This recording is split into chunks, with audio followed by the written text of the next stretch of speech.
सभी बच्चों को नमस्ते। कैसे हैं भाई सभी लोग? चलिए बच्चों, फिर अपने इस सीरीज़ का नेक्स्ट क्वेश्चन देखते हैं। तो क्वेश्चन कुछ ऐसा है, थोड़ा सा बड़ा सा पैराग्राफ है, इसको इत्मीनान से पहले पढ़ के समझते हैं। तो क्वेश्चन आपको ये कहता है, a thin uniform rod A B of mass 1 kg।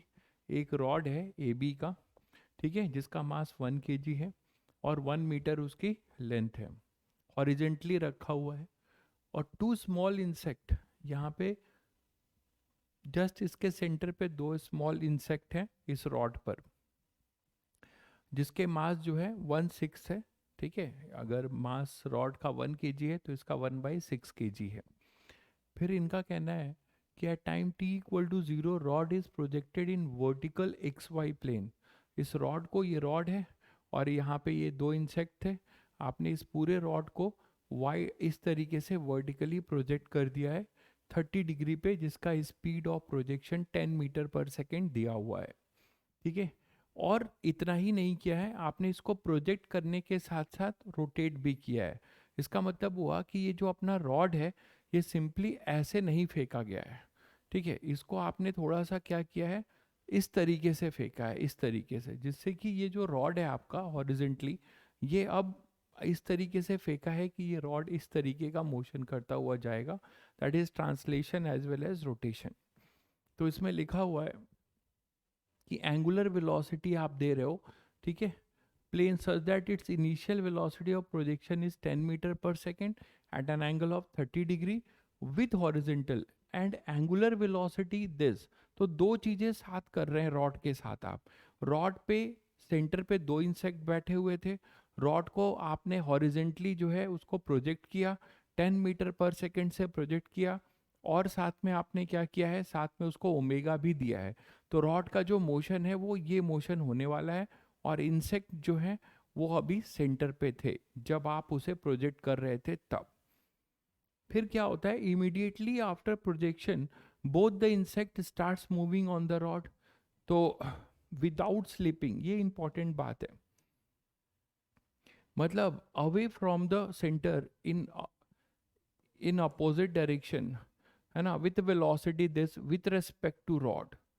तो इंसेक्ट क्या करते हैं, जैसे ही रॉड को आप प्रोजेक्ट कर देते हो तो दोनों इंसेक्ट जो सेंटर पे हैं वो धीरे धीरे क्रॉल करते हैं, लेकिन उनकी जो स्लीपिंग नहीं हो रही है, रॉड के साथ उनकी कोई स्लीपिंग नहीं हो रही है। समझ रहे हैं? मतलब इसका और क्या मतलब है कि उनके बीच हमेशा स्टैटिक फ्रिक्शन लग रहा होगा। ठीक है, अगर वो स्लिप करते हुए, मान लो आपने इस रॉड को फेंका और वो रॉड से जो है दूर जाने लगे, स्लिप करने लगे, तो वहाँ काइनेटिक फ्रिक्शन लगेगा। इसका मतलब ये हुआ कि वो सेल्फ कंट्रोल्ड है, उनके इस रॉड के मोशन को के वजह से उनकी कोई स्लिपिंग नहीं है, वो अपनी मैकेनिकल एनर्जी से वो क्रॉल कर पा रहे हैं इजीली। ठीक है, तो स्लीपिंग नहीं है, तो स्टैटिक फ्रिक्शन उनमें लग रहा होगा। दूसरी इंपॉर्टेंट बात है कि रॉड के रेस्पेक्ट में वो मूव कर रहे हैं। तो ये बात तो सबको समझ में आती है कि रॉड के रेस्पेक्ट में, मतलब रॉड के सेंटर ऑफ मास पे आप आओगे तो आपको रोटेशनल मोशन जो है, केवल जो भी आपको दिखाई देगा इंसेक्ट का, वो बस रॉड के अलोंग का मोशन दिखाई देगा, बाकी तो कोई मोशन आपको दिखाई देगा नहीं। ठीक है, तो take acceleration due to gravity this.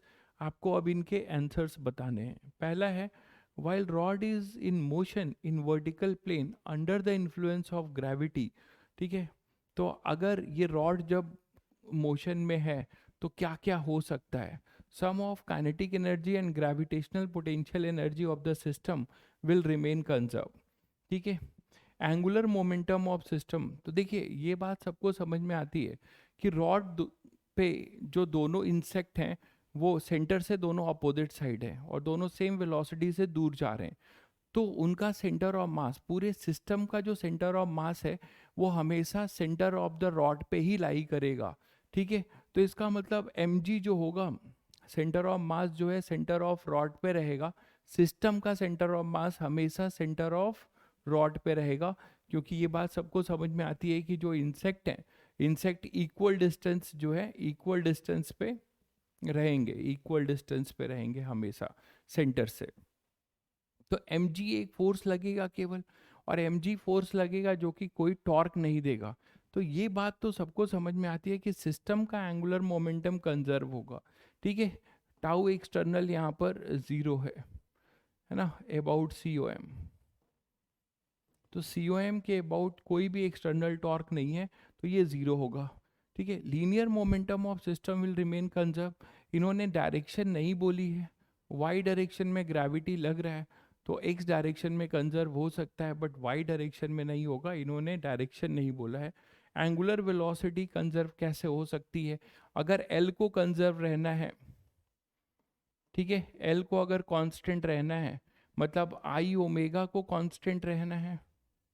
और सभी बच्चों को ये समझ में आता है कि आई जो है हमारा चेंज हो रहा है, सिस्टम का आई चेंज हो रहा है। वो जो दोनों इंसेक्ट हैं वो दूर जा रहे हैं, तो अपना आई चेंज होगा। जब आई चेंज होगा, ठीक है, आई चेंज होगा मतलब आई बढ़ेगा एक तरीके से कुछ के फैक्टर से, तो एक तरीके से ओमेगा कम होगा, so that the product I omega will remain constant. तो ये ऑप्शन भी आपका नलीफाई होता है कि एंगुलर वेलोसिटी जो है कांस्टेंट नहीं रहेगा।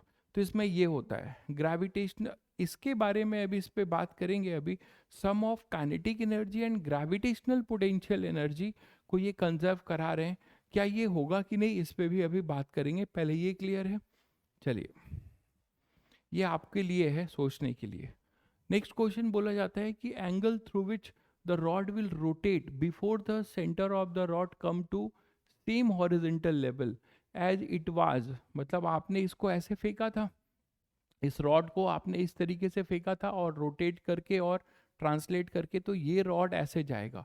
सभी को पता है कि सिस्टम का centre of mass projectile motion करेगा, और फिर से जब ये यहाँ पर आ जाए, यहाँ से फिर से जब ये इस तरीके से प्रोजेक्टाइल करता हुआ और ट्रांसलेट और रोटेट करता हुआ फिर से हॉरिजेंटल हो जाए, तो इसने कितना एंगल घूमा, कितना एंगल इसने रोटेट किया, ये आपको बताना है। As it was at instant when the rod was initially projected, ये क्लियर है। तो रॉड ने कितना रिवोल्यूशन लिया होगा वो हमें नहीं पता, 2 3 4, तो उसके अकॉर्डिंग एन टाइम्स ऑफ 2 पाई हो जाएगा।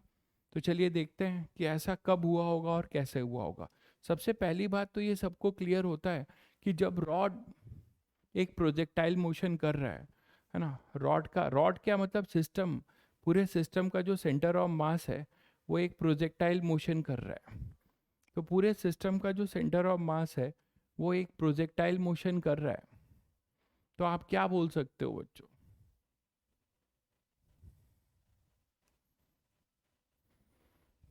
पूरे सिस्टम का जो सेंटर ऑफ मास है वो एक प्रोजेक्टाइल मोशन कर रहा है। तो अगर ये प्रोजेक्टाइल मोशन कर रहा है, ये आपका 10 मीटर पर सेकेंड था, और इसके पास कुछ ओमेगा भी था, ओमेगा नॉट था 8 रेडियन पर सेकेंड। तो ओमेगा नॉट था 8 रेडियन पर सेकेंड, ठीक है। और फिर से जब ये इस तरीके से करते हुए यहाँ पर आएगा, तो ये बात तो सबको समझ में आती है कि 1 टाइम पीरियड होगा, मतलब टाइम ऑफ फ्लाइट होगा, ठीक है। फिर से जब ये जो सी ओ एम है, ये फिर से जब ये हॉरिजेंटल हो जाएगा, फिर से जब ये हॉरिजेंटल हो जाएगा,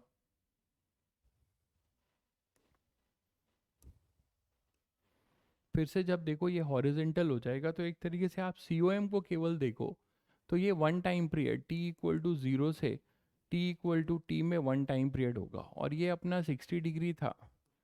तो टाइम पीरियड निकालने इस प्रोजेक्टाइल का, है ना, और इसके लिए आपको बस यू वाई चाहिए, वो होगा 10 sin 60, 10 sin 60, है ना। Angle of projection I think 30 था, ओके।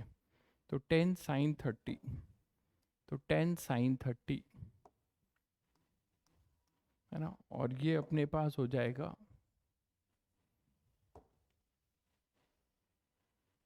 30, तो ये अपने पास हो जाएगा हाफ, तो ये 5 मीटर पर सेकेंड। तो t कितना आ जाएगा बच्चों? t आ जाएगा 2 u/g, दैट इज 2 × 5/10। तो 1 सेकेंड पे ये पोजीशन को एक्वायर करेगा। इसके पहले इसके डिफरेंट पोजीशंस रहे होंगे, है ना, इसके डिफरेंट पोजीशंस रहे होंगे, हमें नहीं पता। ये डिफरेंट पोजीशन को एक्वायर करता हुआ इस तरीके से फाइनली ये इधर आ रहा होगा। बोलो, ये सभी को क्लियर है? तो फाइनली वन टाइम पीरियड के बाद फिर से वो क्या हो जाएगा, हॉरिजेंटल हो जाएगा। ये बात हमने पता लगाई। दूसरी इंपॉर्टेंट बात है कि जब ये हॉरिजेंटल हो जाएगा तो इसमें एक चीज़ देखिए कि सभी को पता है कि एल कांस्टेंट है, तो हमारा मोमेंट ऑफ इनर्शिया हमेशा चेंज हो रहा है सिस्टम का। तो मोमेंट ऑफ इनर्शिया किसी इंस्टेंट पे क्या लिखें, ओमेगा, है ना। ओमेगा हम अगर हम ट्राई करें कि as a function of t, omega as a function of t निकालें, टी हमें मिल चुका है। अब हमारा अप्रोच क्या होगा कि हम इस जो ये रॉड ऐसे रोटेट करता हुआ जा रहा है प्रोजेक्टाइल करता हुआ, तो किसी t equal to t time में हम ओमेगा को as a function of t निकालें और फिर उसको हम इंटीग्रेट कर दें, तो वहाँ से कुछ बात कर सकते हैं d theta by d t करके। तो हमारा पूरा फोकस है कि omega as a function of t. तो omega as a function of t निकालने के लिए आप मुझे बताओ कि एंगुलर मोमेंटम एएमसी तो कंजर्व होगा सिस्टम का, तो एल आई जब आपने प्रोजेक्ट किया था is equal to L f. ये जो एल एफ मैं लिख रहा हूँ at general at t equal to T, ठीक है, किसी जनरल टी पे लिख रहा हूँ जो कि लेस देन कैपिटल टी होगा। तो उस केस में आप देखिए क्या बोल सकते हैं कि अपना जो रॉड है इनिशियली किसी t equal to t time में अगर बात करें, किसी t equal to t time में, तो क्या स्टेटस होगा at t equal to t. अगर आप रॉड पे बैठ के देखते हो तो आपको क्या स्टेटस मिलेगा,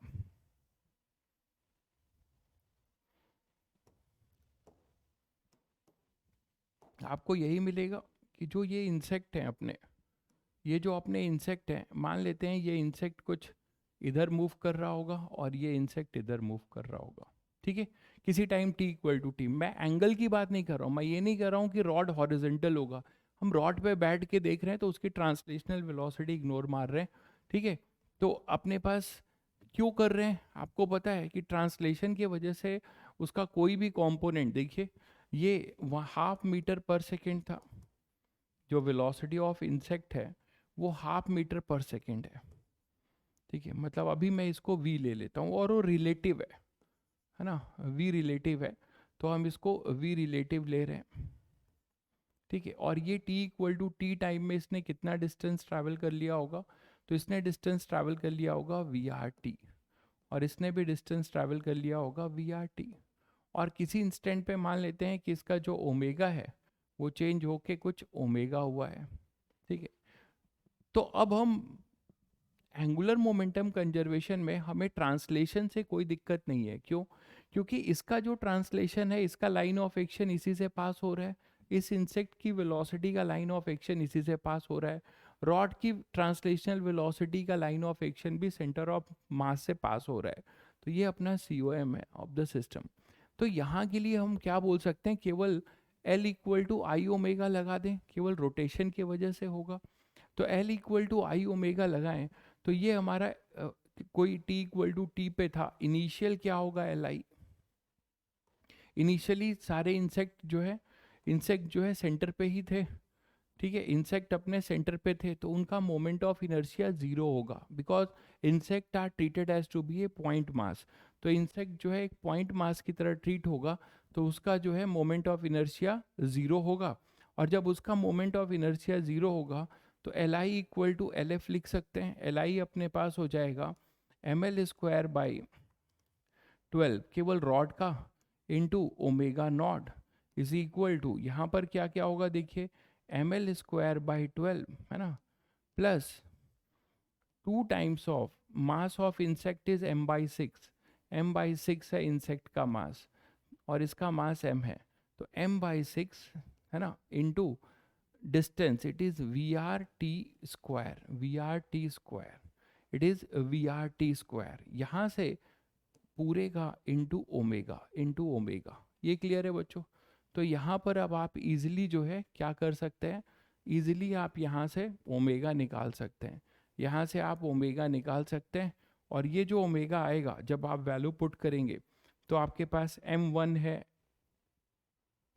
L भी 1 है, तो फाइनली ओमेगा जो आएगा वो आप यहाँ से देख लीजिए क्या आ रहा है, ओमेगा आएगा ओमेगा नॉट, ठीक है, ml², ये तो अपने पास 1 हो जाएगा, ml² बाई 12, तो ओमेगा नॉट बाई 12 अपॉन में इसकी वैल्यू देखिए, यहाँ पे 1/12, ठीक है, और यहाँ से अपने पास कितना हो जाएगा, ये V R square, V R की वैल्यू आपको दे रखी हुई है 1/2, तो वी आर स्क्वायर इज 1/4, तो 1/4, तो 1/4 और यहाँ से अपने पास 2, तो 12, तो ये भी अपने पास 12 हो जाएगा, तो 8,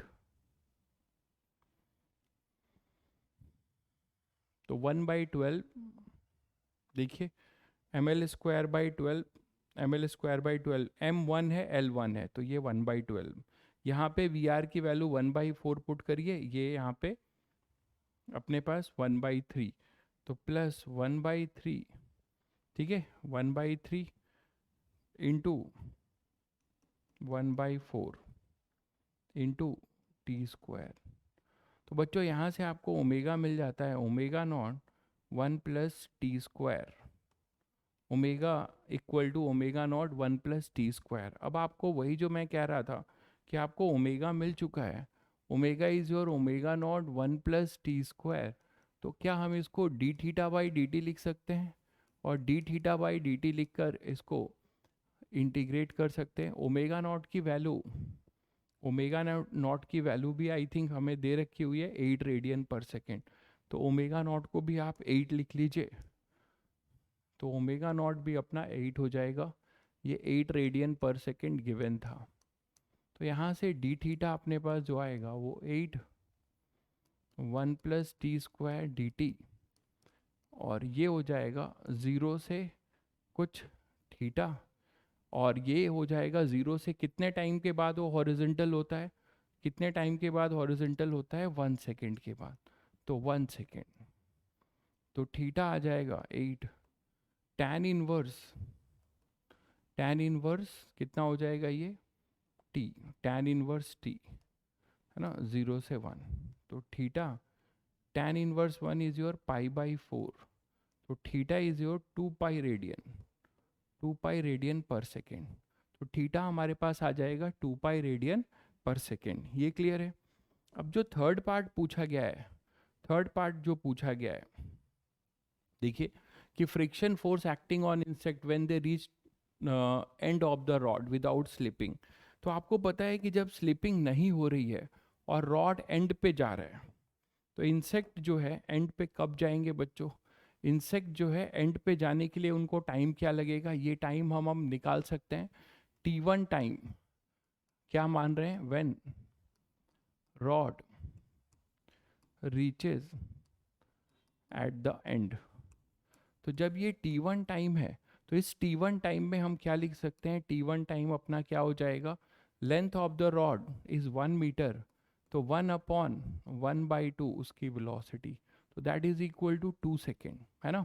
ये इंसेक्ट की जो वेलोसिटी है वो 1/2 है, और इसको टोटल टाइम जो है लगता है, सॉरी हाफ टाइम, ये L हो जाएगा, ये L/2 है, और ये VR जो है 1/2 है, तो इसको टाइम जो लगेगा वो 1 सेकेंड का लगेगा, तो 1 सेकेंड में ये यहाँ पे पहुँच चुके होंगे। उस समय रॉड का ओमेगा क्या होगा, उस समय रॉड का जो ओमेगा होगा, तो इसके रिस्पेक्ट में ये स्लिपिंग नहीं है, तो सेंट्रीफ्यूगल फोर्स m²L/2 को बैलेंस कौन कर रहा होगा, स्टैटिक फ्रिक्शन, m²L/2 को बैलेंस कर रहा होगा स्टैटिक फ्रिक्शन।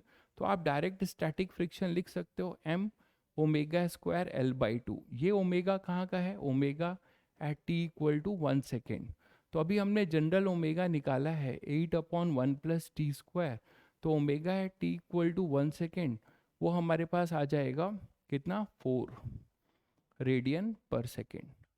तो यहाँ पे हम उसको पुट करें अगर, तो मास जो है ये 1/6 है, ठीक है, m जो है m/6 था, और m 1 kg गिवन था, तो ये 1/6 हो जाएगा, ओमेगा स्क्वायर हो जाएगा अपना 16, ओमेगा स्क्वायर हो जाएगा 16, L जो है 1 था और ये 2 था, तो m अपने पास हो जाएगा कितना, m/6, ठीक है, ओमेगा स्क्वायर, ओमेगा अपने पास हो जाएगा 8 + 1 + t², तो 2, तो 4, तो ओमेगा स्क्वायर दैट इज 16, तो ये अपने पास हो जाएगा 16/12 दैट इज 4/3 न्यूटन। तो इस तरीके से आप स्टैटिक फ्रिक्शन भी निकाल सकते हैं जो कि सेल्फ एडजस्टेबल होगा। तो हम इस रोटेटिंग फ्रेम में जो सेंट्रीफ्यूगल फोर्स है ना, सेंट्रीफ्यूगल फोर्स है, सेंट्रीफ्यूगल फोर्स को बैलेंस कर रहा होगा static friction in the rotating frame of rod, rod के रोटेटिंग फ्रेम में हम देखेंगे, ठीक है। तो थर्ड पार्ट का भी आंसर आई थिंक सभी लोग दे सकते हैं कि थर्ड पार्ट का आंसर, इसका आंसर 2 पाई रेडियन, और थर्ड पार्ट का जो आंसर होगा, थर्ड पार्ट का जो आंसर है, थर्ड पार्ट का आंसर अपने पास है 4/3 न्यूटन, 4/3 न्यूटन। ठीक है बच्चों, चलिए मिलते हैं फिर नेक्स्ट वीडियो में।